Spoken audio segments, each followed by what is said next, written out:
Texas A&M head coach Gary Blair is returning to some familiar ground tonight. He was formerly the Arkansas coach from 1993 to 2003. Coach Mercedes Russell has 3 players dropping down to guard her. How is she adjusting that to be effective in this game? Well, she does a great job of kicking them. Welcome into your Pig Trail Nation report. I'm Haley Maxwell. The first scrimmage of fall camp is in the books, held inside of Razorback Stadium. Improvement in key areas was a common theme. It's the annual Play for K game here during this Arkansas-LSU matchup.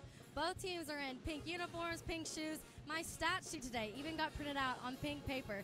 55 points this first half, most you've scored in SEC play so far. What can you attribute that to?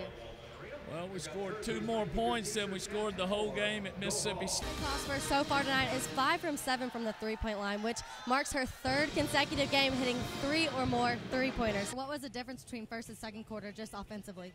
Well, offensively, we got our transition game going. Coming into tonight's matchup, these 2 teams are pretty evenly matched statistically, but the biggest difference is the Razorbacks' point per game is significantly higher than the 49ers. But you've played 10 players so far this half, and your second group is just as competitive as your first group. How important is that for your style of play? I think it's very important.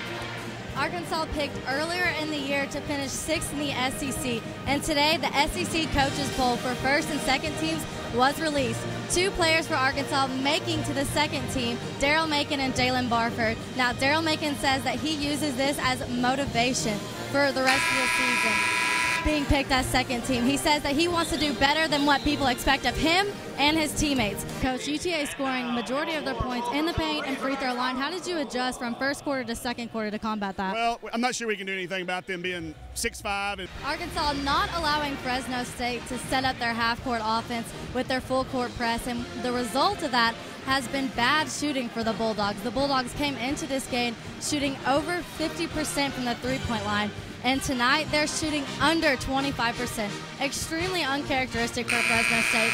Dominating almost every stat line here in the first half, but what stood out to you about your team's play?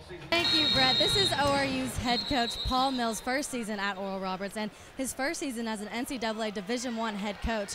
Previously to Oral Roberts, he spent 14 years at Baylor underneath Scott Drew. Talking with Coach Mills before the game, he says his team is a little over 10 games into the season, and it's starting to get into the rhythm and style of play that he wants. And he adds the whole team, but especially the small group of seniors that he has, really bought into his ideas, and he thinks this team is really close to some success. Brett? Arkansas is handing out these pink t-shirts tonight while wearing pink uniforms and in support of Breast Cancer Awareness Month. But this isn't the only time Arkansas wears pink. On practices on Wednesdays, they also wear pink.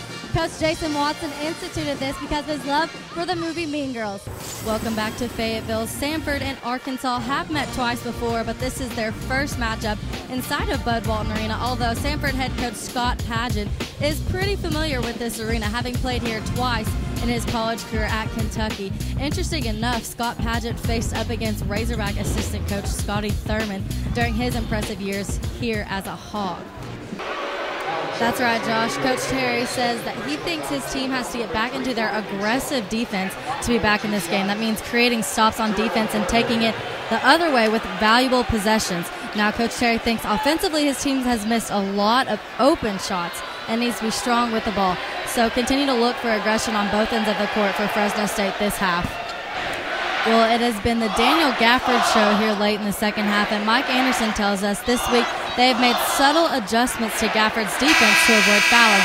The freshman has fouled out of the first 2 games of the season, and Mike Anderson says he wants Gafford to play more minutes per game, proving himself tonight, leading the Hogs with 22 points and 8 rebounds.